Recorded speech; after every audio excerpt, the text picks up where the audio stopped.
Hola, muy buenas tardes.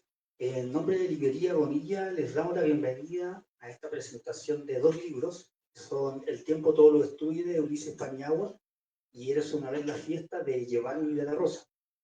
Para esta ocasión contaremos con la presencia de los dos autores, Ulises Paniagua y Giovanni de la Rosa, de Cristian Peña, de Gustavo Latorre y de Andrés Cisneros. Bienvenidos.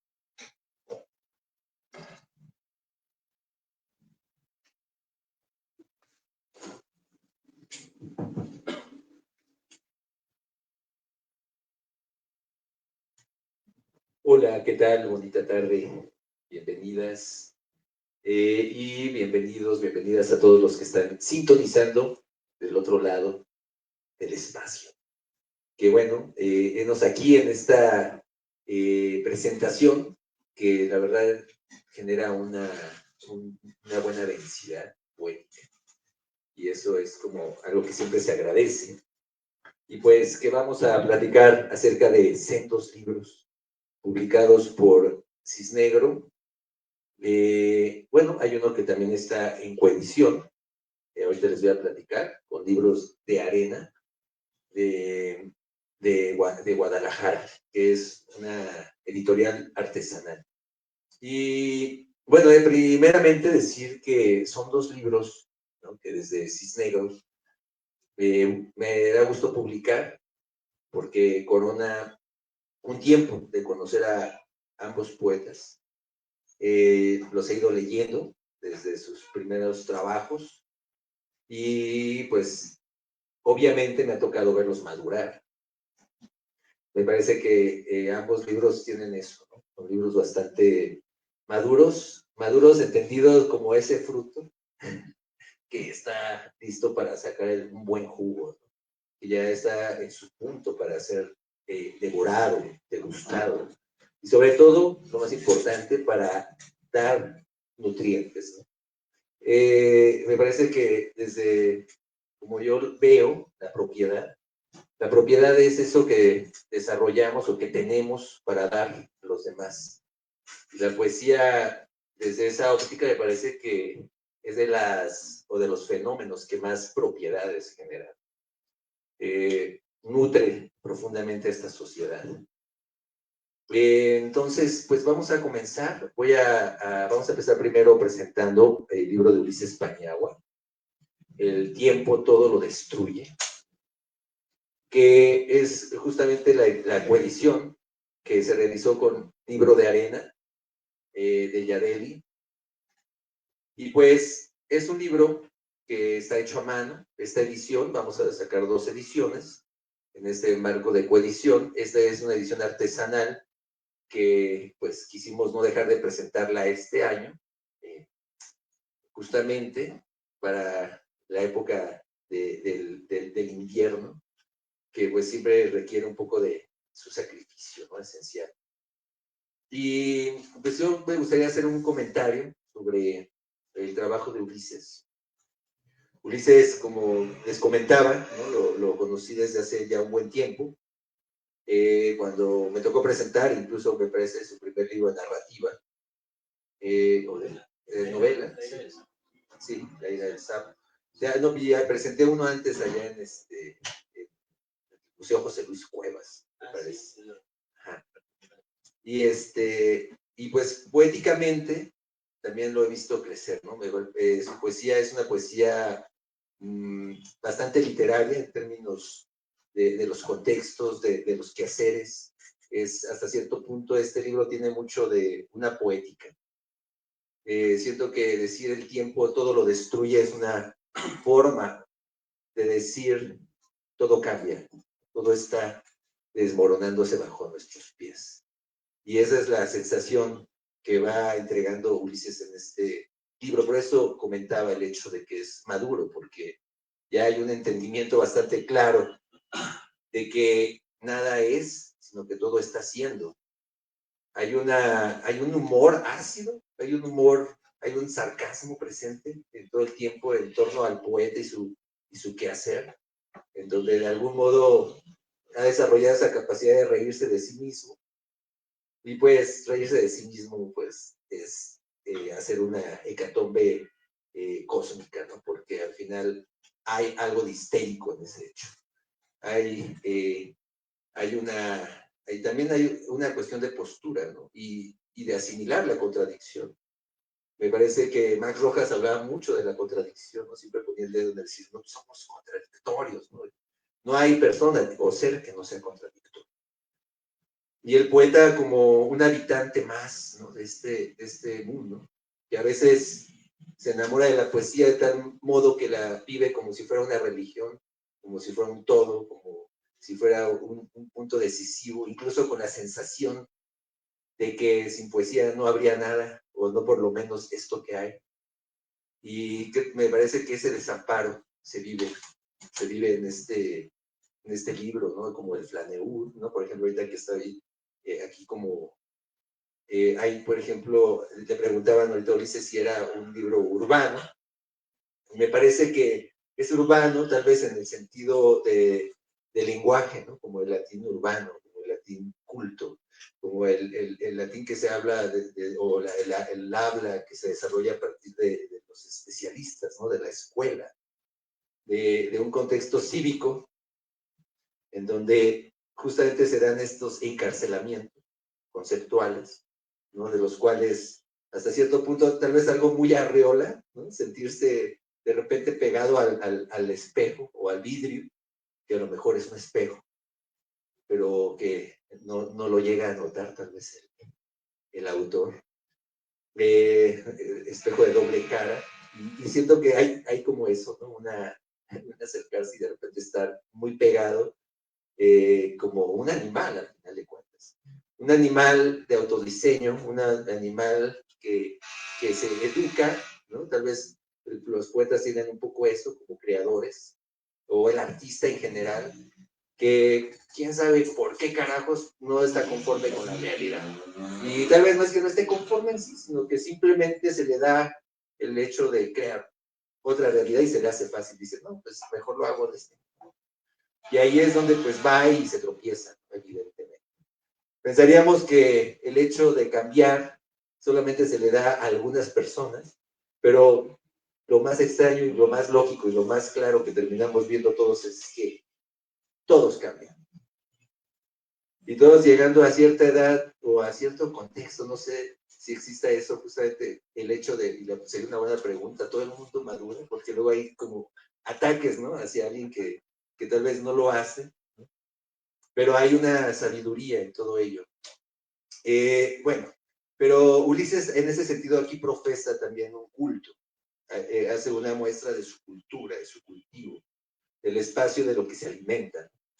Ahorita me encuentro, por ejemplo, con Buster Keaton, ¿no? Evidentemente, pues parte de este contexto justamente cultural, artístico, que tal vez hasta podríamos hablar ahorita que nos lea Ulises. El alegato de un salvaje, pobre, ¿no? Me acuerdo siempre llama a todos a que digan pobre, como en esta responsiva, ¿no? Como nació el blues, de algún modo, ¿no? Como cantos de trabajo. Y siento que también hay mucho eso, ¿no? El traballer, el trabajador que está pues siendo empalado, ¿no? Si lo vemos en términos generales, o sea, está ya atorado en una coordenada específica. Y hay mucho de este drama hacia esta cuestión de la meritocracia por una parte, de lo burocrático por el otro. No sé, de las religiones te pueden excomulgar, ¿no? No sé si en la poesía existe eso. Y bueno, vamos viendo los títulos, ¿no? O sea, traducir un lenguaje indescifrable. No, bueno, pues, por eso es que digo que esto es, por principio, una poética. Mi abuela era poeta. Creo que eso todos lo sentimos, ¿no?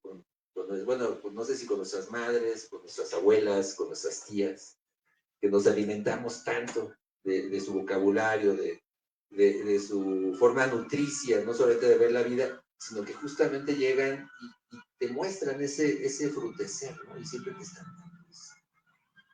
cómo nos alimentan. De hecho, pues justamente ahora que presentamos a Jesús Bartolo, pues igual, es un poeta que habla de la abuela, o ha hablado de la abuela, ha hecho libros sobre la abuela. Y la abuela me parece pues, una figura mítica, mística, esencial, ¿no? Tal vez todos nos sintamos un poco nietos de María Sabina, quizá, ¿no? Hay abuelas que todos quisiéramos tener o que de algún modo las adoptamos, ¿no? Chabela Vargas, ¿no? Seguro yo también me siento nieto de Chabela Vargas, ¿por qué no? Pero esa es justamente otra vez la cuestión del lenguaje y sus entre justamente ese momento en que esa poesía que era un río y el poeta pues toma su casito y se hace un té con eso, alguna infusión y deja una receta de ello. Dice, no, pues esto se va a poner, bueno, y lo que es, ¿no? Nina Simone, bueno, pues hablando un poco justamente del blues, del jazz, me parece que cumple esa continuidad, ¿no? Que unos haikus, ¿no? Charles Bronson entre nosotros, pues bueno, sigue eso, nosotros que seguro es de los 70, 60, porque te tocó ver a Charles Bronson, hay mucha gente que dice prácticamente Charles Bronson. Pero pues nos va dando un buen contexto, ¿no? De su época, de su tiempo, y de los alimentos, y sobre todo de su anatomía. ¿Hacia dónde lleva cada una de estas cosas? Pues hacia ese punto, hacia ese lugar que es el humor. Bueno, yo quería hacer un comentario al respecto, ¿no? Como editor, pero pues realmente el invitado para comentar el libro de Ulises y platicarnos un poco más a fondo sobre su lectura es Gustavo Alatorre, también poeta, editor, promotor cultural, académico, y que pues nos va a compartir su lectura sobre el libro de Ulises Paniagua. Venga. Exactamente, Andrés. Bueno, pues un saludo a la gente que nos está siguiendo en redes sociales. Y bueno, pues muy contento de estar en esta mesa donde hay, además de muy buen talento, pues en un par de ellos amistad. Y bueno, como decía Andrés, pues yo voy a compartir mi lectura que hice acerca del libro. Y bueno, la verdad es que desde ahí me encanta, creo que a todos los que nos dedicamos a las letras nos gusta reparar incluso en el título, quedarnos unos instantes en los epígrafes, ¿no? Porque eso de alguna forma son unas especies de llaves que van a ir abriendo el contenido de un libro. Lo primero que yo pensé cuando vi el título fue en José Emilio Pacheco. No sé por qué. Pensé en José Emilio y conforme fui leyendo, fui descubriendo eso, ¿no? Me parece que el libro tiene una apuesta clara que es la de la destrucción de una ciudad, la destrucción de las costumbres, la destrucción incluso de la gente que amamos. Los poetas goliardos en el siglo XI y posteriormente el barroco y el renacimiento con Petrarca trajeron a la luz un tópico muy interesante que es el tópico del tempus fugit, pero también hay otro más que es el tempus irreparabilis, que es ese tiempo que no regresa jamás, esa idea, esa sensación de que no regresa lo que amamos, no regresa la ciudad. Hay un instante muy bonito, muy tierno, a mí se me hace tierno y lleno de una poesía impresionante, en Batallas en el Desierto, cuando el personaje principal dice, esta ciudad no volverá jamás. Y creo yo, me atrevería a decir que a Pacheco le toca una urbanización tremenda en la Ciudad de México, el entubamiento de varios ríos, que incluso él lo menciona en la obra, no solo en esa, sino en otras más.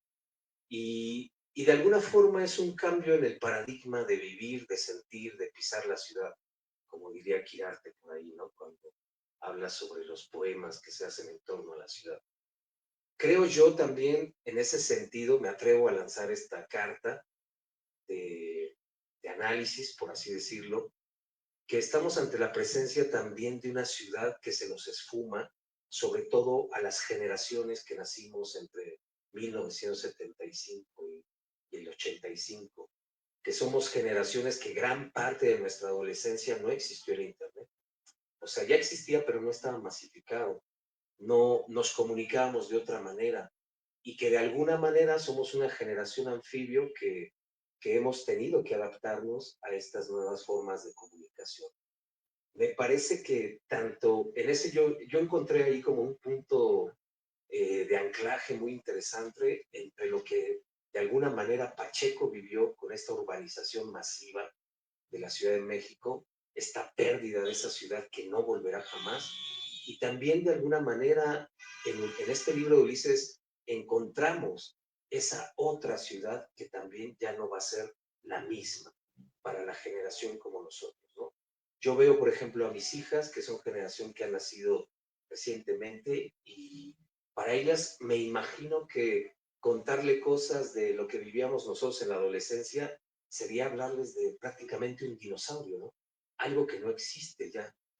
Aquí lo interesante del libro, que me llevó también a reparar y hacer esta lectura, es que todo podría ser parte de un cauce natural. Sin embargo, sí siento un yo lírico nostálgico, un yo lírico dolido, porque lamentablemente eso que se lleva el río de la modernidad, el río del cambio, es sobre todo lo que amamos. Y creo que eso es, por eso el título del libro, por eso los epígrafes, me parece que ahí radica la esencia por así decirlo, el motivo del libro. Lo que se destruye es el amor, ¿no? Y sentencia el poeta de una forma muy bella en el primer poema, donde dice, no hay rencores, que ese es el penúltimo verso, que dice, no hay rencores, todo lo destruye el tiempo. Eso es algo impresionante, es como decir, órale, ahí va, ¿no? En cuanto a las referencias, voy brincando un poquito con las lecturas que hice. En cuanto a las referencias, a mí me parecieron sobre todo una doble nostalgia, porque por un lado está este yo lírico que ve desaparecido la ciudad, esa ciudad que conocimos en los 80s y 90s, pero también le da el tiempo para observar todavía otro tiempo más remoto, más mítico, que es el tiempo de Mohamed Ali, de Buster Keaton, de Nina Simone, de Charles Bronson. Es todavía como esta doble añoranza, ¿no? O sea, es poner la mirada en la memoria de lo que ya todavía se fue todavía aún más, ¿no? Eso me parece que ese es el sentido, creo yo, al menos esa fue mi lectura, es el sentido de traer estas imágenes, ¿no? En este mundo real y reconstruido por la memoria, hay este yo lírico que observa, ¿no? Que observa este mundo que se destruye, que se cae. Y como dice Andrés al principio, ¿no? Es un yo lírico que de pronto le alcanza incluso la absurdidad del momento, ¿no? Lo absurdo, el sarcasmo, la autocrítica y la autorrisa, por así decirlo, ¿no? Esa burla hacia nosotros mismos. Eso es algo bien interesante. Sin embargo, a pesar de que podríamos decir que en todo momento este yo lírico está volteando al pasado, hay un poema que a mí me gustó mucho y sobre todo me gustó porque se sale de toda esta especie de melancolía o de añoranza. Es un poema que le dedica Ulises a hablar sobre el agua, que se llama ¿Para qué si no hay agua? ¿No? Si mal no recuerdo. ¿Para qué sin agua? Que es un poema totalmente bellísimo, puesto que habla de las causas sin ánimo tú hablabas un poquito de poéticas, creo que también la poética de este libro está en lo crudamente, en lo alejado de la metáfora, en el lenguaje directo y en la verdad directa. Nos dice, poeta, tú sabes que en nuestros ríos no hay agua, ¿no?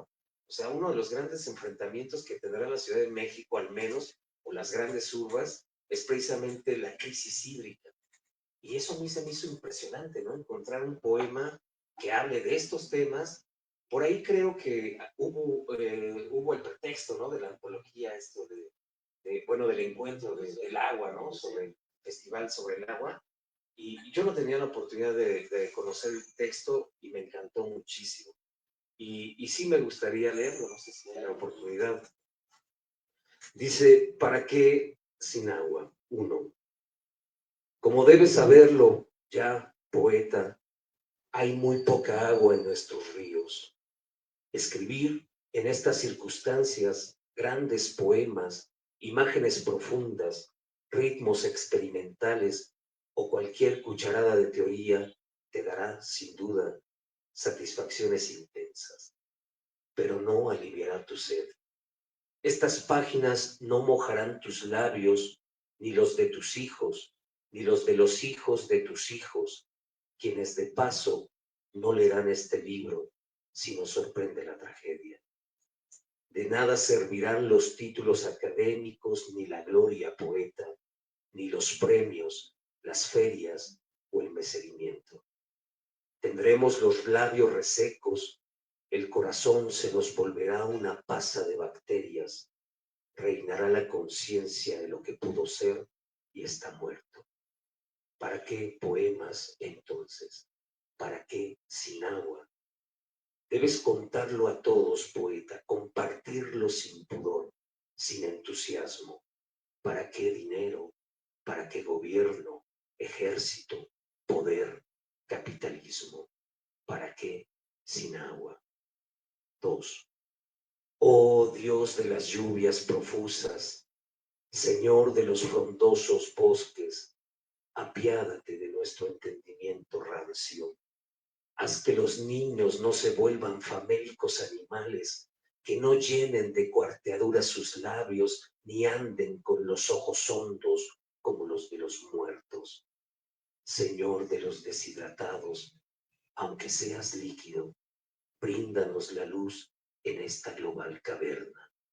Sálvanos, deidad, de la candona selva, príncipe del Amazonas, padre del África robusta, rescátanos de este gran apagón que es el mundo.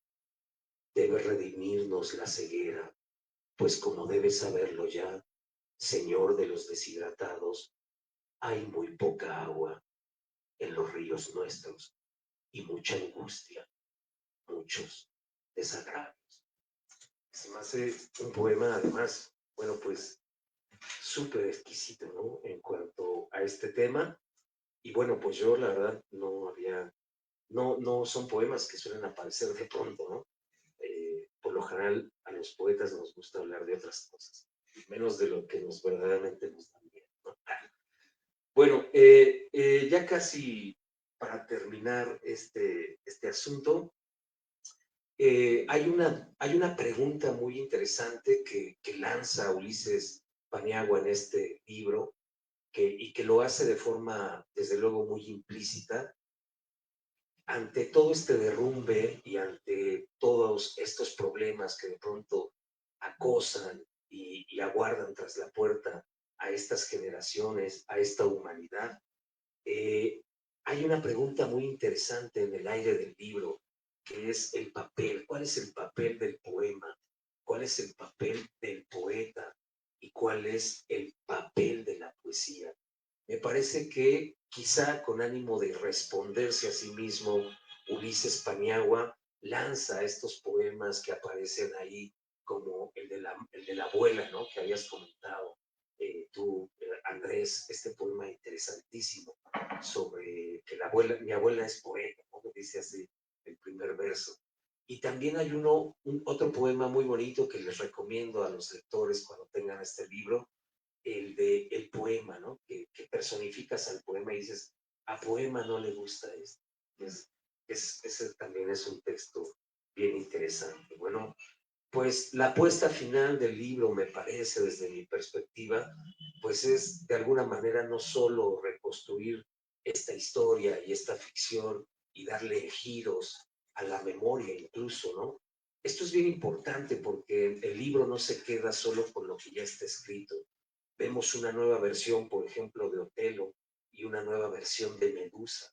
Eso es algo, además, bien bonito porque a partir de los años 60, con un libro que se llama Los Juegos, Cristina Perirossi, que es una excelente narradora y poeta, le da un giro a estas historias griegas, ¿no? De la mitología, precisamente con un cuento que se llama Los Juegos, donde recrea muy implícitamente en la historia de Ariadna, cuando es abandonada por por Teseo. Y lo que hace Cristina es ¡pum!, darle la vuelta a este cuento, y ahora es Ariadna quien abandona a Teseo. Me parece que es, imagínense, el cuento me parece que está publicado en el 64, si mal no recuerdo.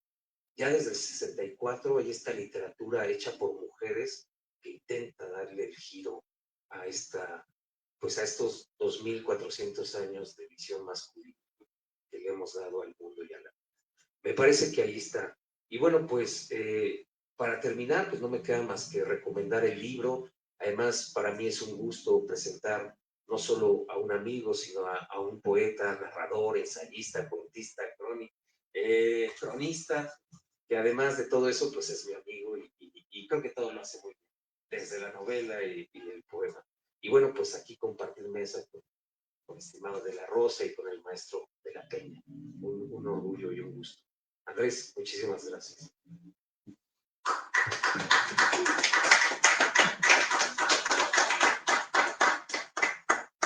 Pues gracias, Gustavo, por estas. Me gusta el comentario en términos de que me pone a pensar más. y de algún modo me llevó a justamente la metáfora del agua y la presa, ¿no? Yo no quiero ser una presa. Es decir, el poeta ante su desventura de ser un edificador de diques.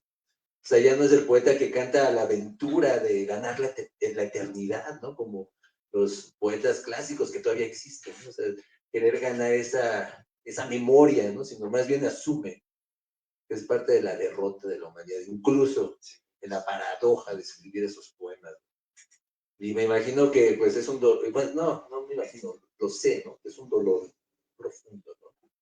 El tener esa conciencia y al mismo tiempo saber de lo efímero, del hecho incluso por principio poético, ¿no? De la creación.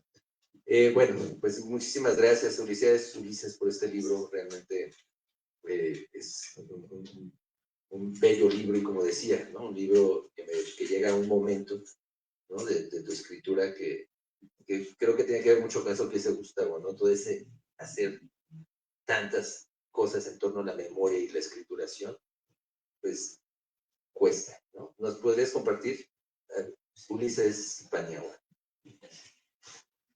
Gracias, buenas tardes. Bueno, antes que nada es un placer estar aquí con ustedes, con el maestro Cristian Peña, es un gran poeta.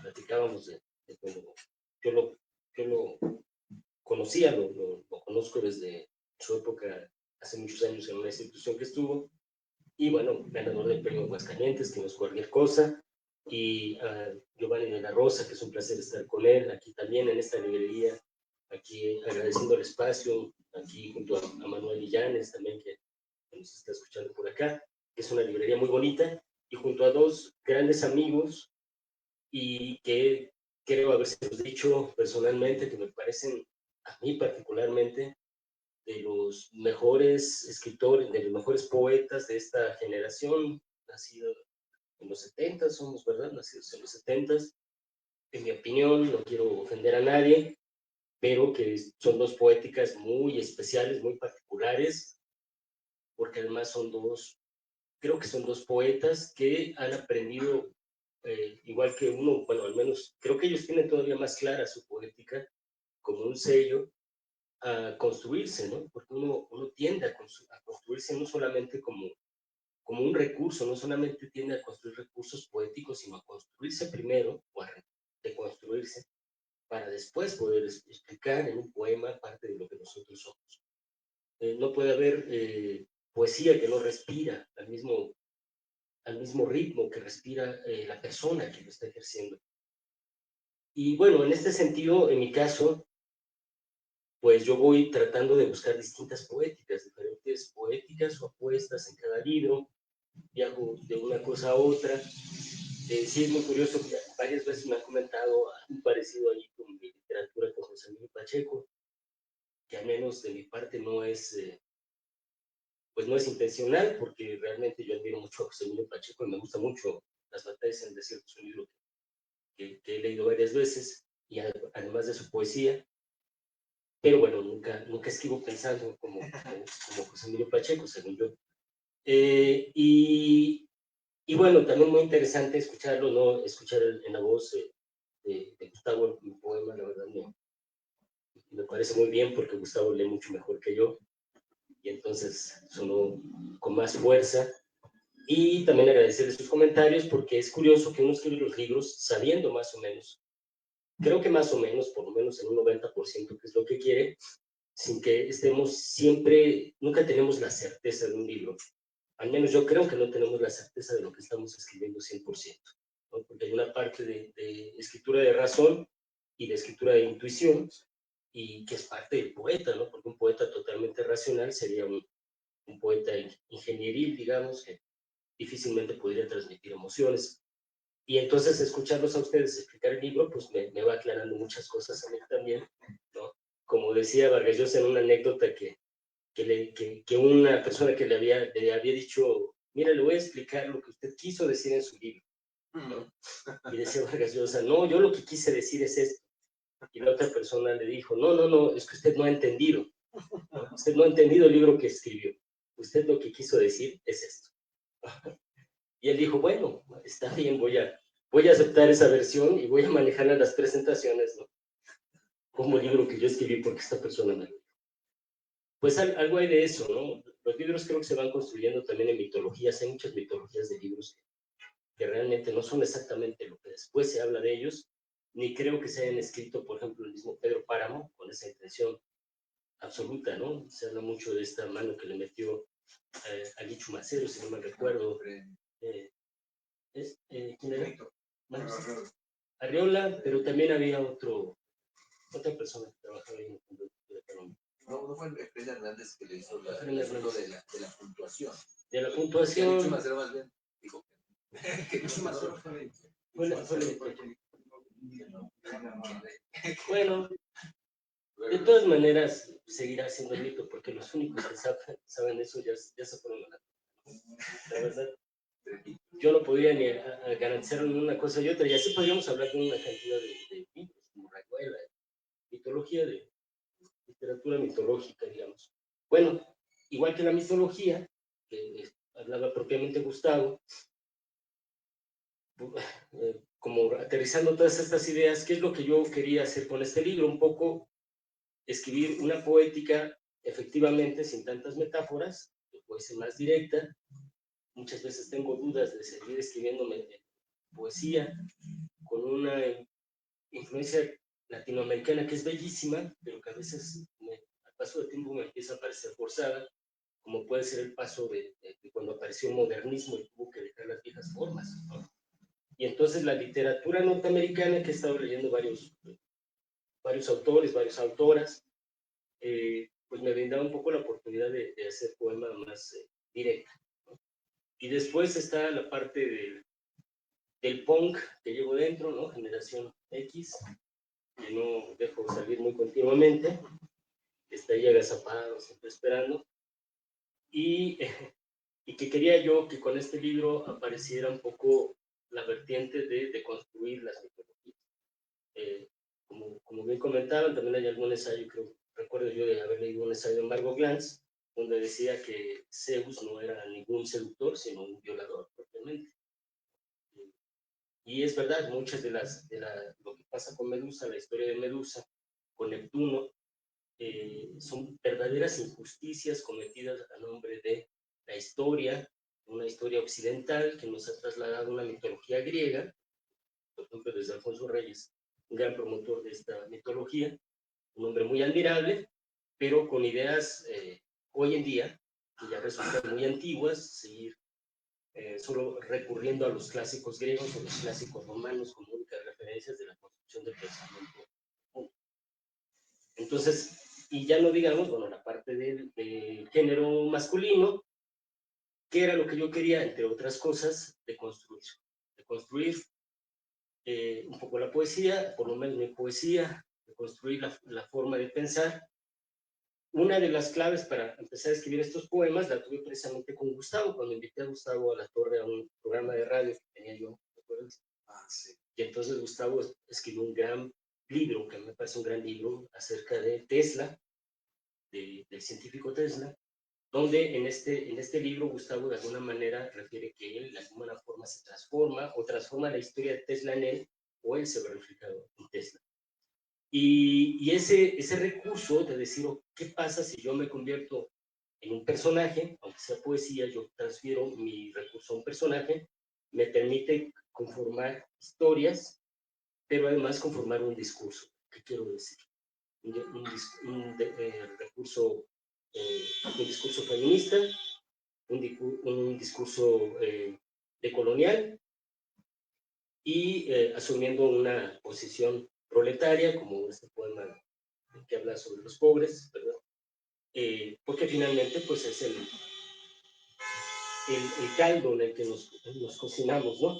Y luego, bueno, hablar de temas más importantes que ya llegaron finalmente, como el del agua, precisamente, que ha sido verdaderamente una preocupación y que, en la cual me he sentido en torno a todas estas ideas, pues muchas veces incluso un poco desmotivado, desamparado, ¿no? Porque yo veo a los poetas y a las poetas muchas veces muy empecinados en la gloria, y me preocupa. Y yo había leído este libro de Elena Garro, de España, 1937, donde se habla de estos congresos donde asistían los poetas a hablar un poco más del bienestar del mundo.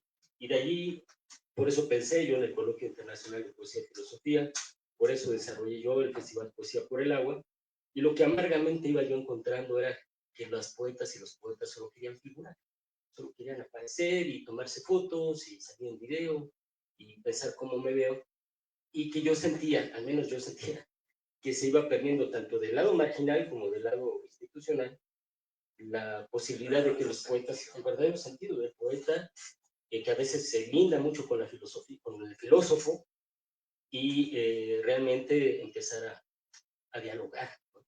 Tener un diálogo, esa palabra pesa, pero un diálogo intelectual para construir conocimiento, ¿no? Pero no solo a través del yo, sino de nosotros, ¿no? Como lo pueden hacer muchas comunidades. Bueno, en fin, no me quiero extender mucho en esas cosas. Bueno, voy a ejemplificar lo que comentaba, ¿no? Con algún poema.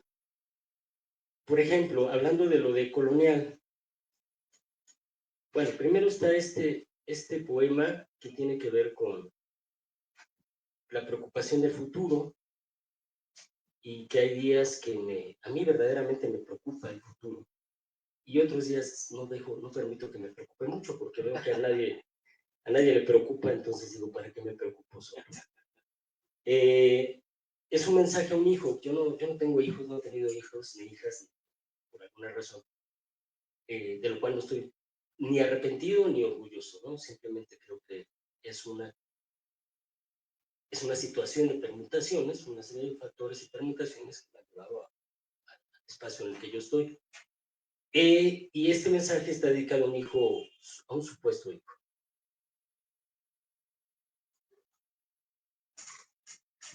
Me hubiera gustado mostrarte el matiz sangre que guarda un corazón de litio, describir el agrio sabor de un billete que no se come, exhibir el doctorado que no validará una empresa que te arrebate el tiempo, certificadora en hartazgo y fatiga, explicar la desolación estética de la ambición humana, los autos lanzados al espacio exterior cual basura luminosa. Quisiera recalcar el hongo asesino de la energía atómica, el peligro de la flor radiactiva, los 6 dedos en mi mano, la locura, el peligro que aguarda tras la inteligencia artificial, y revelar, a pesar de todo, lo que entiendo por bondad, compasión o belleza. Pero no naciste, hijo mío, no fui padre, no te conozco, y qué bueno, aquí todo es la misma porquería. Y luego, este poema, que se parece, no voy a leer el de pobre porque es muy largo, pero se parece un poco a ese en el sentido de que yo, al menos yo particularmente, me siento muy orgulloso del color de mi piel y de mis orígenes. Y culturalmente, gracias a las lecturas de Enrique Dussel y Bolívar Echeverría, he aprendido a deconstruir muchas de las ideas que me había formado entonces se van generando otras expectativas más libres con respecto a la cultura. Y yo decía, bueno, a mí me gusta, a mí me enorgullece ser moreno en un país que ve muy mal a los morenos. Y yo quisiera ser, a través de este poema, el propio Otelo, ¿no? Y el propio Otelo, entre otras cosas, se habla mucho de los celos de Otelo, pero no se habla de la inseguridad transmitida a través de la sociedad, ¿no? Que es un poco lo que dice Foucault. El loco no se hace loco porque sí, hay locos que son inducidos a la locura.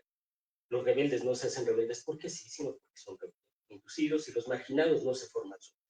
Entonces, Otelo, si ustedes leen a William Shakespeare con atención, a mí me parece que Shakespeare es un gran promotor del feminismo en algunas historias, y en su época, ¿no? Para su época sobre todo, y también de ciertos temas. Sexuales, sobre todo también. Sexuales, y está esta obra de Titus Andronicus, donde habla de la violencia total de la política, así fuerte, ¿no? Como esta película de Francis de Coppola, Megalópolis. Canibalismo.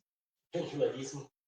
Bueno, interesante todo. Yo decía, bueno, a mí me gustaría ser Otelo, me hubiera gustado que Otelo, a veces pienso en ucronías, esto viene de la parte literaria, de escritor, de cuento. ¿Qué hubiera pasado si Otelo no se hubiera dejado, no hubiera escuchado estas intrigas de Yago, ¿no? si no hubiera creído en la historia del pañuelo de Desdémona? Pero por supuesto tenía una presión de todo un reino que lo veía mal por ser moro. Si ustedes viajan a Europa, es probable que todavía encuentren muchísima, a pesar de lo que se diga, y aunque tengo muchos amigos en Europa, buenos amigos y buenas amigas, sigue existiendo una gran discriminación, una gran generación con respecto a latinos de europeos. Entonces yo decidí asumir pues que yo podría ser Otelo. Yo soy Otelo, soy el príncipe de los moros, la voz de bronce que emerge de William Shakespeare desde Venecia, pero también de África, de la Saudí Unida y América Latina. La voz profunda. Yo soy Otelo. En anacrónicos reinos pretenden nombrarme oscuro o morocho. En otros más lejanos me llaman indio. Soy Otelo, rey de los migrantes, amo y señor de la belleza que emana de mi piel y de un extenso territorio no tan oculto que por estar vivo también me corresponde. Soy un nuevo Otelo. Desdémona está a salvo conmigo. Mi seguridad es un diamante impenetrable, mi confianza un remanso de hierro. Soy la voluntad y la razón, soy la fuerza. Ningún Casio sufrirá vejaciones ante mi mutante aspecto. No creo en las viejas consignas, no he de lanzarme desde ninguna torre, de ninguna almena, desesperado o violento. Soy un nuevo Otelo, soy el discurso sofisticado que deja atrás el abandono de un grito, la inteligencia superlativa como cualquier inteligencia de cualquier rincón del mundo. Soy el príncipe de los moros, lo afirmo con orgullo, lo reclamo. Ningún Yago habrá de deshonrarme con perjuros y falsedades. El honor que me brindó William Shakespeare camina conmigo. Soy Otelo, renazco, resurjo, retorno. Háblame en la lengua de tus propios pensamientos y dale al peor de todos la peor de las palabras. Soy Otelo, tomo lo mío, tomo lo que siempre ha sido mío. Sé bien que de bobos es vivir si la vida es un suplicio. Y bueno, para no extenderme mucho, un par de poemas más. Ahora que ya me metí a esta temática medio punk, ¿no? Que no iba yo a irme por ahí, pero hay otro poema, hablaba Andrés de Charles Bronson.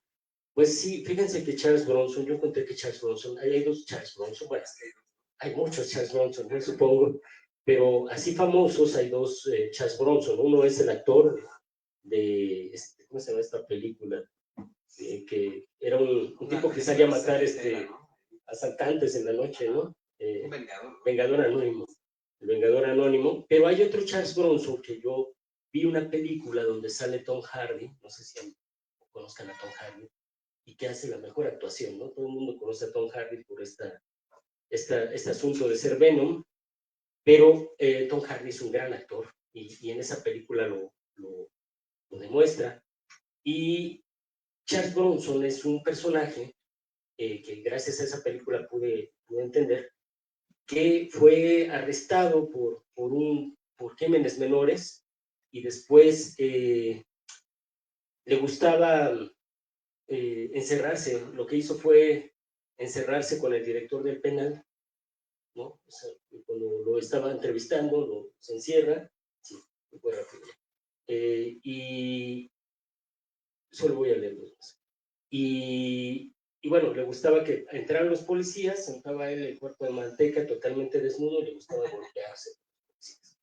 Y entonces lo hizo en un reclusorio, lo mandaron a otro reclusorio, lo volvió a hacer, y después lo mandaron a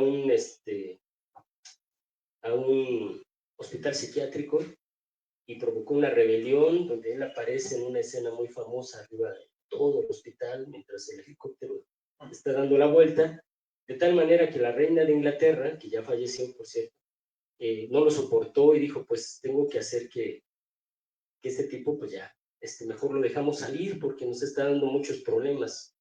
Y cuando lo dejan salir, él vuelve a cometer un crimen menor, creo que se roba un pan para poder estar dentro de una prisión y volverse a dar de golpes con los policías. Ese es Charles Bronson.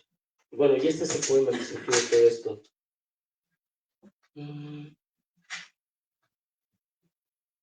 Tú eres Charles Bronson, con la existencia untada de manteca, desnuda, luchando contra el sistema. Yo soy Charles Bronson, ave nocturna que se raja la cara ante los derruidos gobernantes, ese que les daña las averiadas cañerías en cueros. Todos somos Charles Bronson, seres varados en puertos de soledad, guardando la furia, para recibir a un grupo de policías a puñetazo limpio. Tú eres Charles Bronson, que robas el tiempo a la industria a través de la cultura.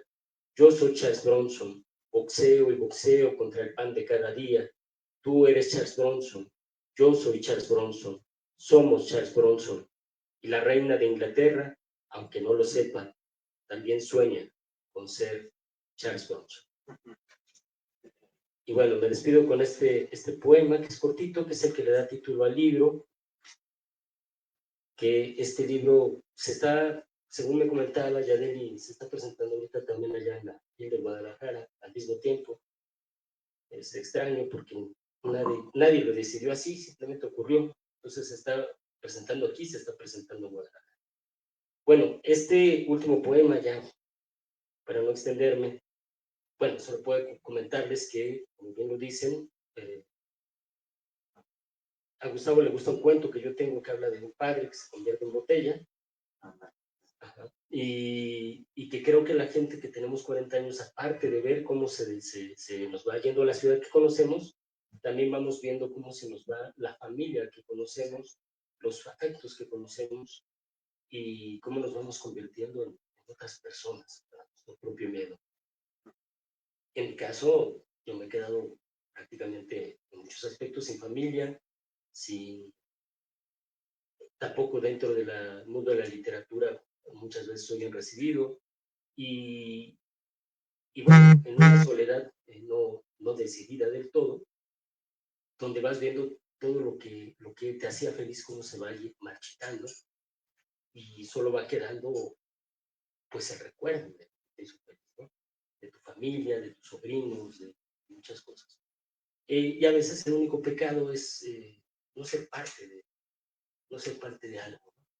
Y entonces es una soledad a veces impuesta, pero que se puede volver heroica y que definitivamente eso sí se puede traducir en un poema. Lo que amo. Todo lo que amo, el tiempo lo destruye. Los pequeños guiños, los antiguos nombres, los sellados labios, los tropeles de infancia, los besos, los fervorosos murmullos, los te odio y el deseo, la persistencia del deseo. Todo lo que amo, el tiempo lo destruye. No deja gota, partícula de átomo. Es tanta la miseria de lo triste, carajo, tanta miseria. Aún con ello, no odio al tiempo. Es natural. Los días se marchitan. Se vive, se respira, se olvida, luego se muere. No hay rencores. Todo lo que amo, el tiempo lo destruye. Gracias.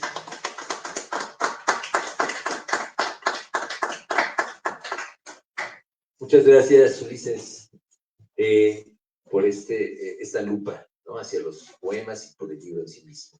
Me gusta encontrar como conexiones con la presentación del miércoles en torno a la negritud, ¿no? Porque pues, Jesús Bartolo hace como muy, muy patente ese ritmo, ¿no?, de negro, ¿no?, de rítmico, ¿no? Y no es algo que se trabaje mucho, ¿no?, la idea de la negritud en México. Evidentemente es un país tanto conservador como clasista.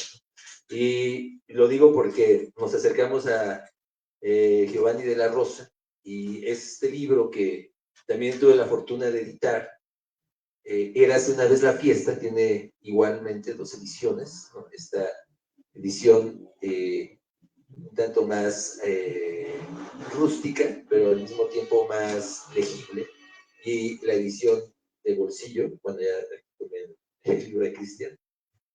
Y pues bueno, vamos a escuchar los comentarios. Yo nada más quisiera decir que pues también tiene esa conexión sobre el hecho de Acapulco como un lugar de una memoria tan triste, ¿no? Tengo el recuerdo más triste de Acapulco, ¿no? También lo parafraseas por aquí a Juan Gabriel.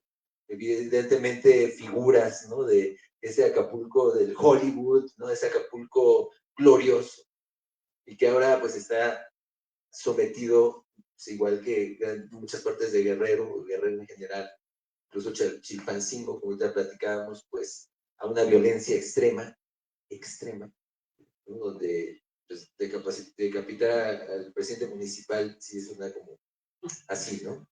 Y este diálogo es un diálogo con la muerte, ¿no? En general podría ser un poco como Ingmar Bergman, y la muerte siempre con Giovanni aquí y allá, ante diferentes escenas platicando, y la muerte, pues cuando apareció y entonces, y la muerte es como un personaje principal, me parece. Érase una vez la fiesta, en esa fiestota que se metió, que se sigue metiendo la muerte, en ese Acapulco, que ya es otro tipo de fiesta. Y pues quisiera nada más leer este poema para darle la voz a Cristian Peña, y que nos haga ese acercamiento a este bello libro y sangriento y doloroso de Giovanni de la Rosa. Alguien en el restaurante: en chinga, mi negrito, hay que recoger mesas y sillas, lavar las copas y preparar los taburetes para el desayuno. En chinga, traigo una ansia de chilaquiles al mojo y una cerveza bien fría. Apúrale, mi negrito, nos hace tarde. Y pues venga, Cristian Peña, pues que también es un poeta que ha tenido muchísimos premios, ¿no?, mucho reconocimiento, y pues que está aquí esta noche para podernos compartir su lectura de Érase una vez la fiesta. Cristian.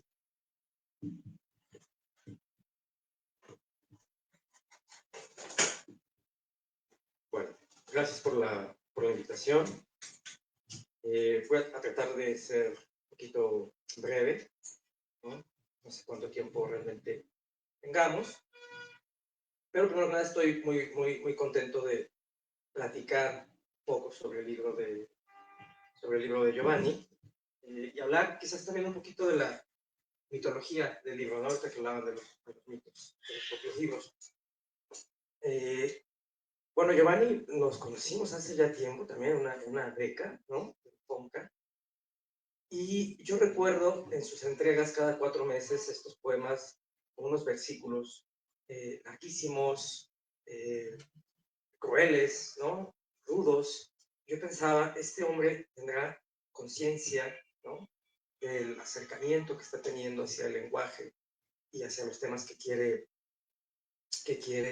tocar. Y claro, éramos más jóvenes, ¿no?, desde entonces.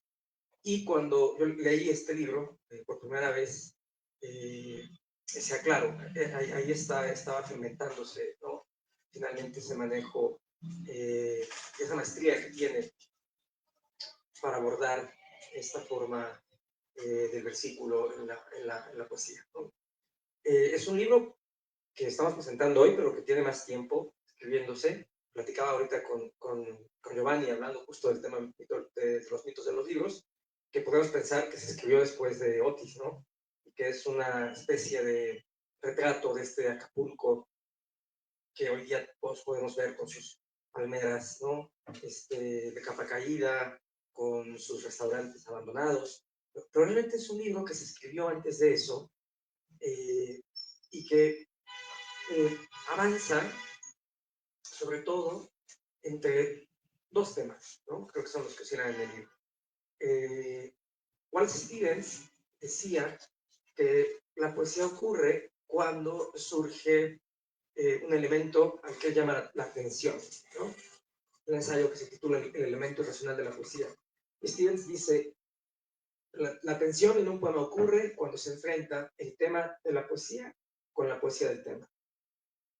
Y eso me parece importante, aunque pareciera simple, porque creo que puede pasar de pronto, es tentación para quienes escribimos poesía, quedarnos en el tema, ¿no?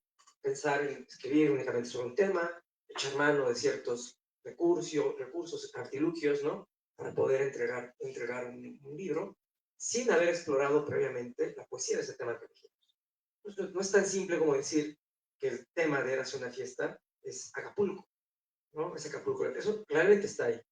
Sin embargo, la poesía del tema, ¿no? El lugar desde el que Giovanni aborda Acapulco es el olvido, de algún modo. Y cómo Acapulco era la promesa de una fiesta interminable y cómo la conciencia de que toda fiesta, tarde o temprano, se tiene que terminar, ¿no? Siempre habrá en la fiesta un malacopa, ¿no? Siempre habrá en la fiesta alguien que aviente balazos, ¿no? Y entonces, de pronto, el Acapulco que Giovanni nos va contando es una bahía donde pareciera que las playas ya no son de arena, sino de ceniza, ¿no? Es una fotografía de los muchachos que buceaban buscando monedas en el malecón, ¿no? Como si ganarse la vida en ese lugar solo pudiera hacerse a base de limosnas o propinas, ¿no? Y claro, contrapuntando con la imagen ideal de Acapulco, ¿no? Con Elvis, con la música ligada a la propia historia del puerto. Entonces, me parece que es un libro que aborda desde un lugar muy particular, sí Acapulco, pero además logra trascender el espacio que evoca, ¿no? Ahorita que platicábamos de Rulfo, y voy a hacer un paréntesis para desmitificar ese mito, es algo bien interesante con Rulfo y el tema Arreola Chumacero Rulfo, ¿no? Hay un libro, Pedro Páramo, en 1954, que publicó la UNAM, RM y la Fundación Juan Rulfo, donde aparecen las primeras publicaciones de Rulfo, de su manuscrito, que había publicado en la revista Las Letras Patrias, en Retail, ¿no? La Universidad de México, donde ya se nota la estructura formal de Pedro Páramo. Rulfo escribe parte de la novela con una beca del Centro Mexicano de Escritores, y aparecen los manuscritos de cuando la envía, cuando aún no se llamaba Comala, sino Tuxtlahuatzco, el lugar, cuando la novela se tentativamente llamaba Los Murmullos, ¿no? Y Abundio no se llamaba Abundio, sino Bonifaciano Páramo, ¿no? Bueno, el mito detrás de eso es que Arreola pudo haber sido un lector previo y Chumacero el editor, y siempre se hizo como grande el punto de que Arreola había determinado que la estructura no fuera una estructura lineal, ¿no? Y que Chumacero había corregido más de un error de sintaxis y gramática, ¿no? Como si Rulfo solamente hubiera puesto por encima la idea de la novela.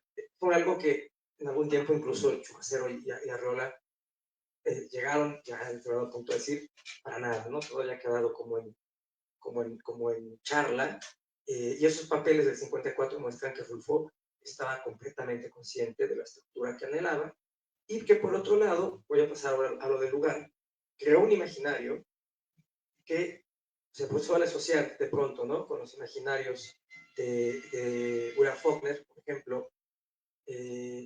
Pero que Rulfo realmente importaba más sus lecturas de Harold Laxness y de cierta literatura nórdica, ¿no? Ese era realmente las bajo la manga de Rulfo. Él logra crear un espacio y un lugar que, aunque no existe, existe en el inconsciente de todos, ¿no? Nosotros podemos cerrar los ojos y ver esa comala, ver ese espacio de polvo y de ruido. Y algo así pasa con el Acapulco de Giovanni, ¿no? Uno puede avanzar por las páginas del libro y reconocer los bocinazos en la diana, el olor de la mojarra frita, ¿no? Y a la par de eso, una voz o un personaje que pareciera andar a lo largo de la costera, ¿no?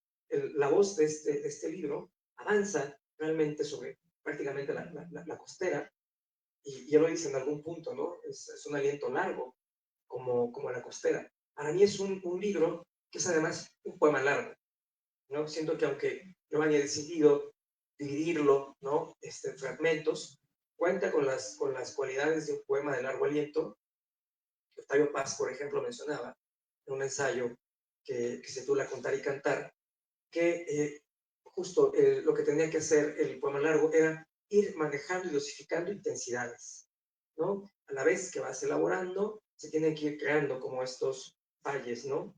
Y montañas. Giovanni lo hace de una manera muy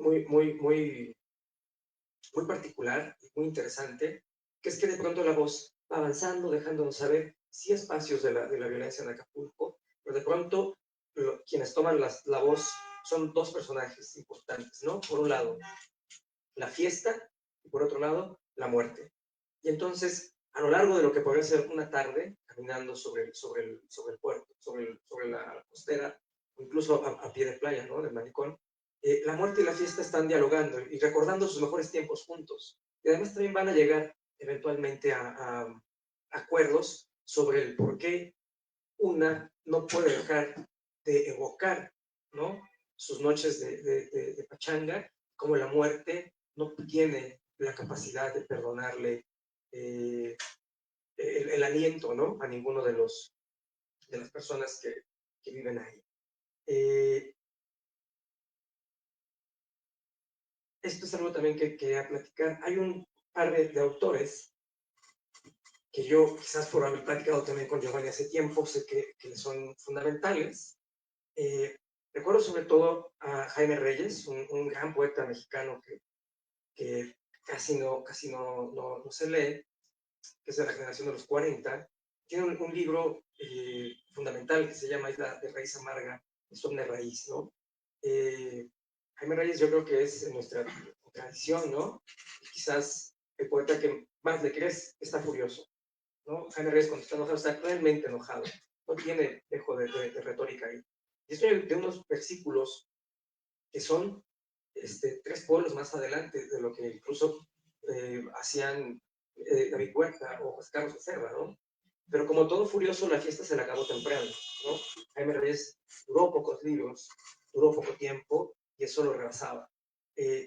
Yo reconozco en los poemas de Giovanni un aliento próximo al de Jaime Reyes, un uso del versículo, ¿no?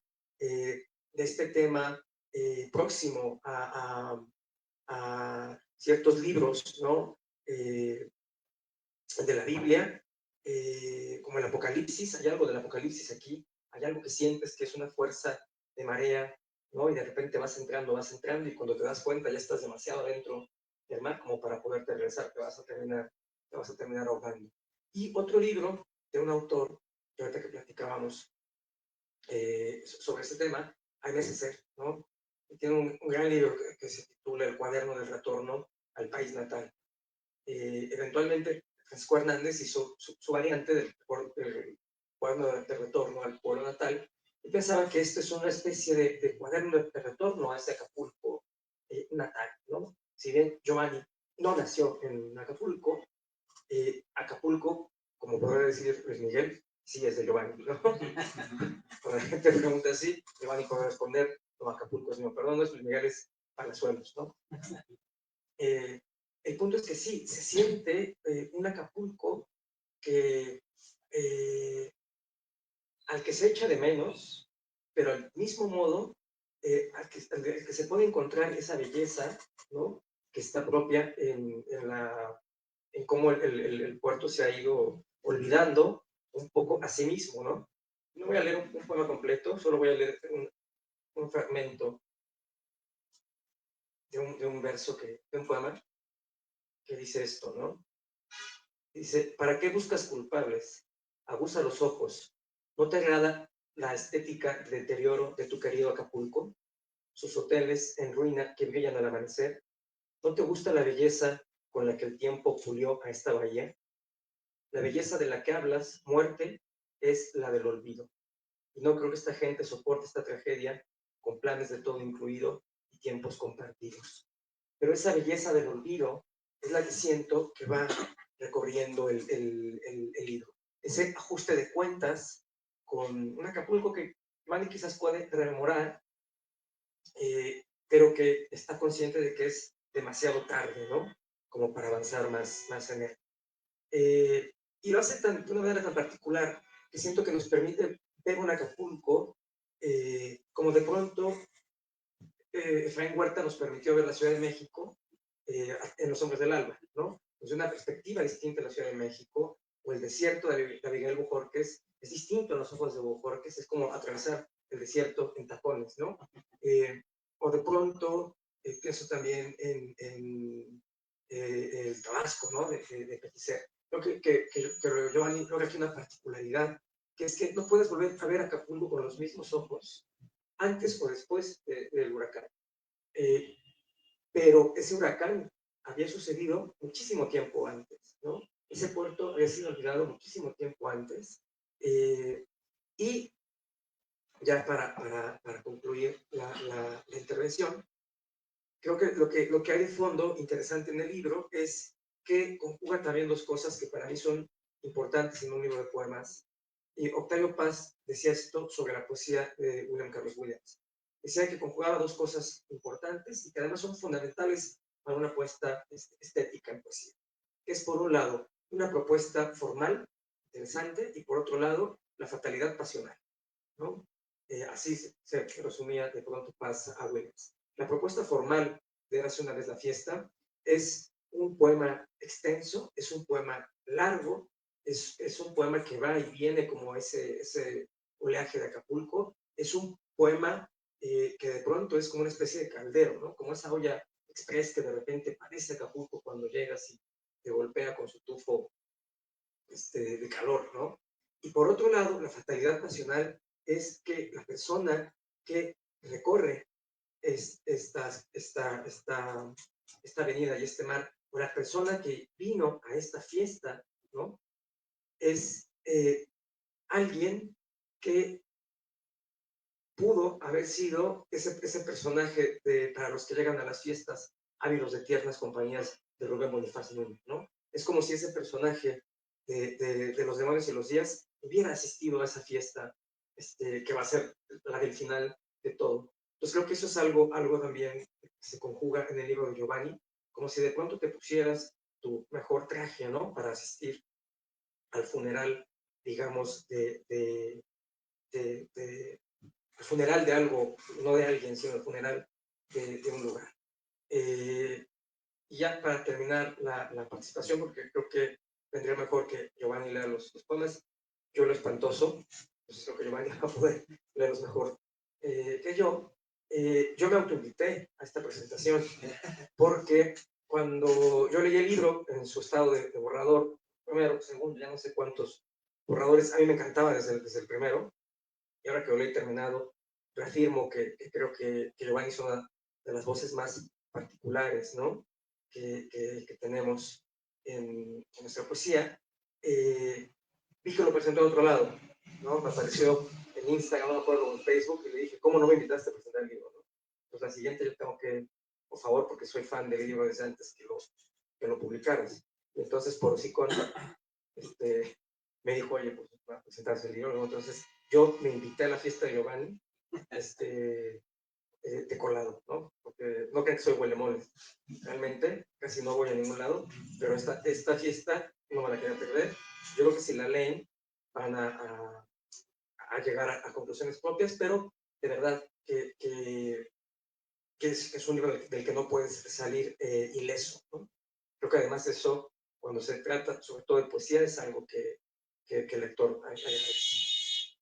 Y bueno, muchas gracias por invitarme y a ver si puedo leer igual, ¿no? Pues no sé. Buenísimo. Fíjate que lo mismo, ¿no? Me nutre la mente, ¿no? De tu comentario. Y me imagino el mar como el olvido. Y me imagino un mural de la costera con todos esos pasajes del libro, ¿no? Como si esto pudiera ser un mural. Y me gustó también esa perspectiva. Y pues venga, Giovanni La Rosa, por favor, compártenos, platícanos.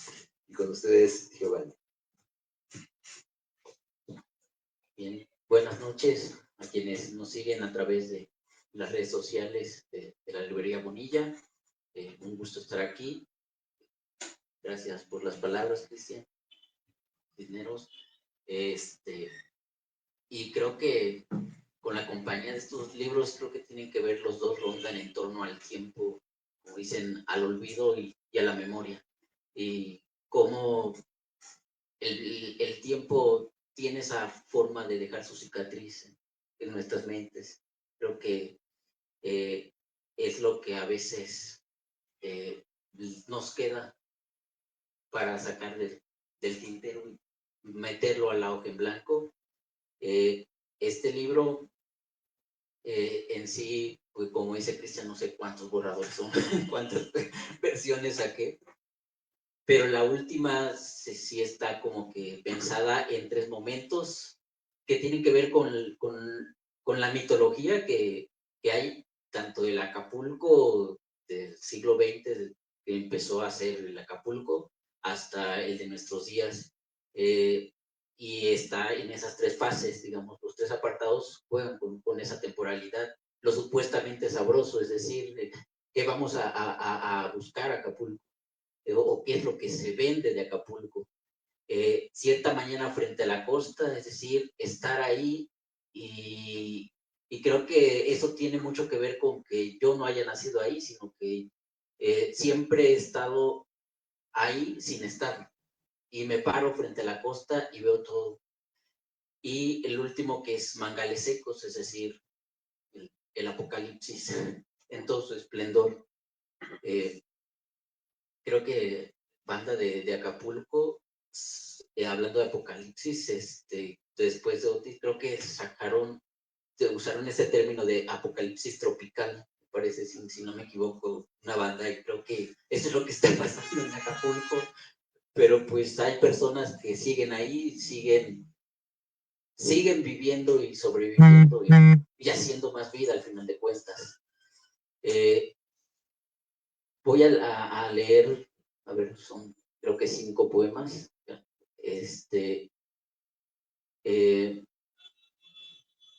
Una de las cosas que me quedó así grabada es de alguien que me dijo: no puedo leer tu libro porque me deprime.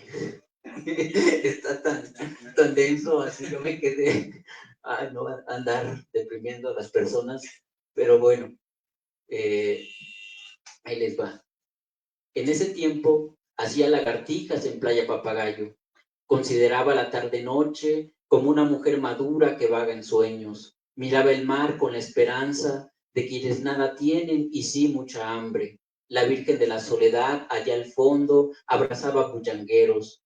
El tiempo depuraba pasos del ayer. El mar peleaba contra un Goliat de plástico y escombro. Ahí estaba yo, masturbándome frente a los muslos de la diana cazadora, lanzando suspiros por aquellos que desaparecen en el centro de la fiesta, ocupado por convertirme en camaleón corrioso. Teme a la fiesta, sugirió, pues aquí ni Dios ni el diablo se han parado, y alguien saltó del bungee rumbo al paraíso.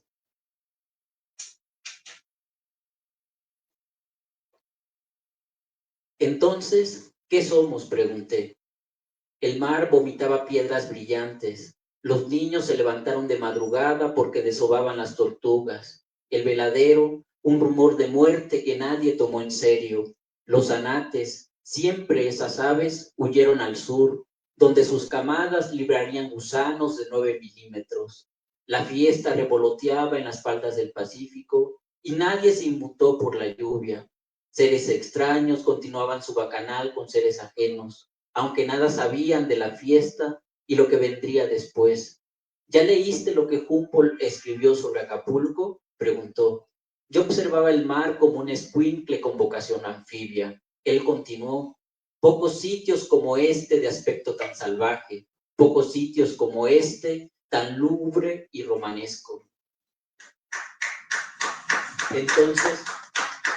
Entonces me empezaron a doler los gritos de mi madre cuando me arrastró una ola furiosa.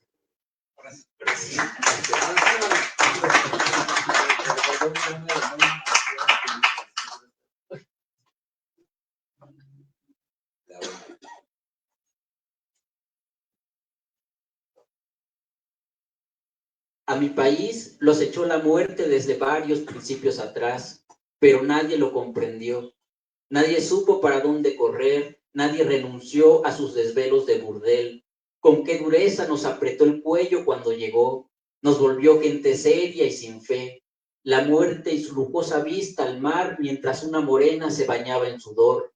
La muerte como un asunto de un día sí y el siguiente también, hasta que la fiesta guardó silencio allá en mi país que se llama Acapulco.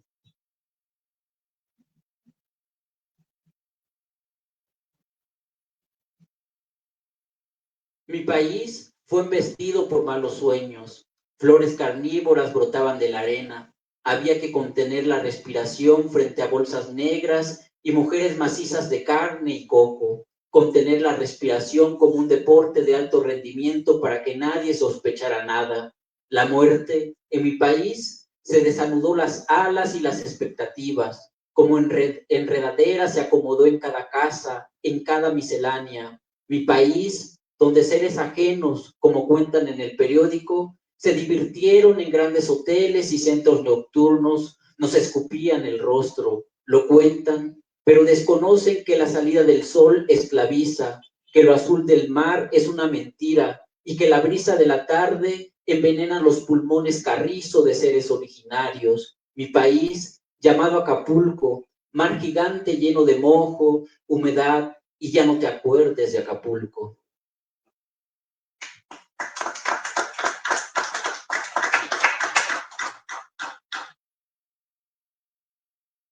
Bueno, voy a leer el último.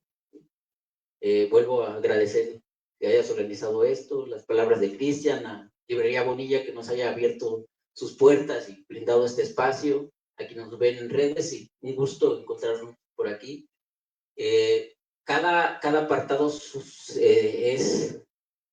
cierra con un poema que jala de todos lados, es decir, es como si fuera un mar de fondo que se vino encima y se revuelve todo lo que hay dentro de cada apartado en ese último poema está revuelto. Y por eso cada último poema es un poco largo. Ahí va.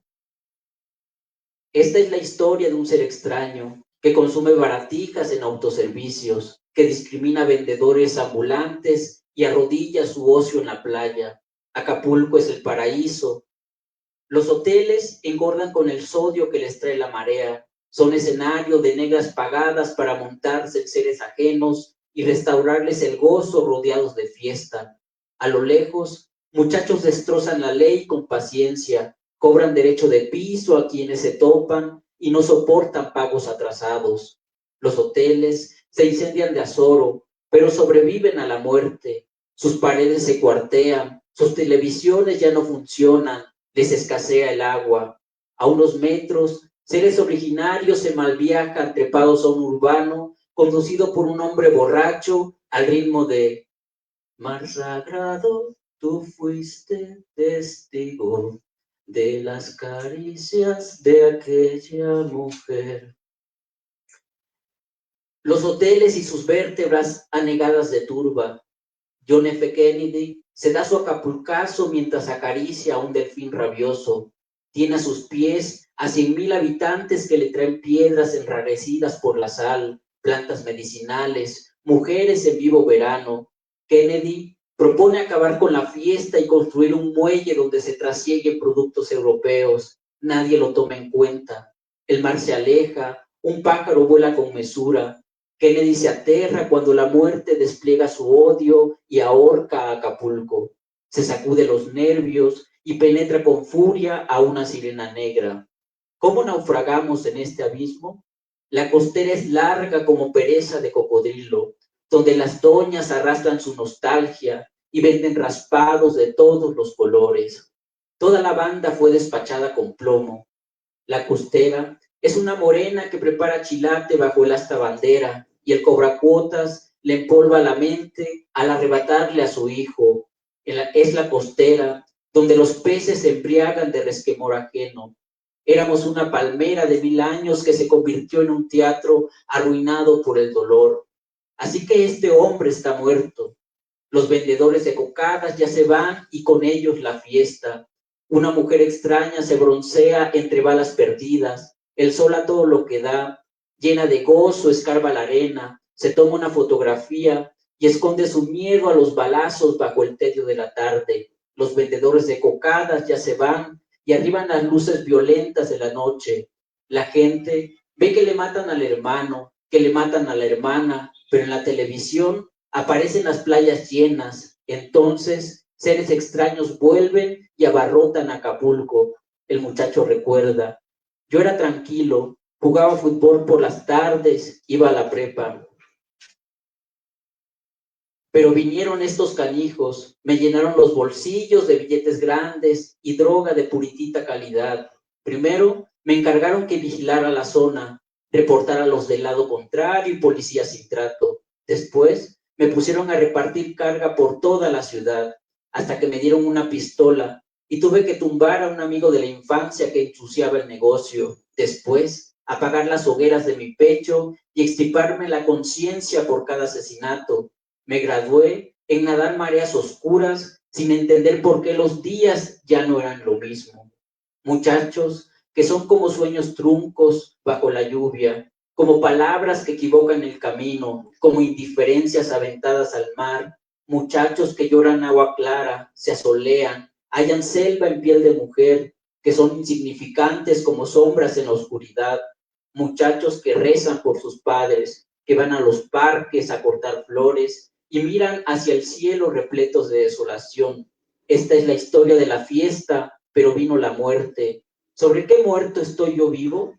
Los negros huyen del galeón repletos de gonorrea y canto ancestro. Viajan hacia el sur, donde hay buena cosecha y tierra sin dueño. Aguantan su hambre y palpan orilla de hembra. Los negros corrompen el recuerdo para volver a la bahía que los espera desde hace siglos. Esparcen su eco a su especie en extinción, naufragan en abismo, plenos de trópico. Es Acapulco, donde el agua se agita a ritmo de lengua muerta. Muchas gracias.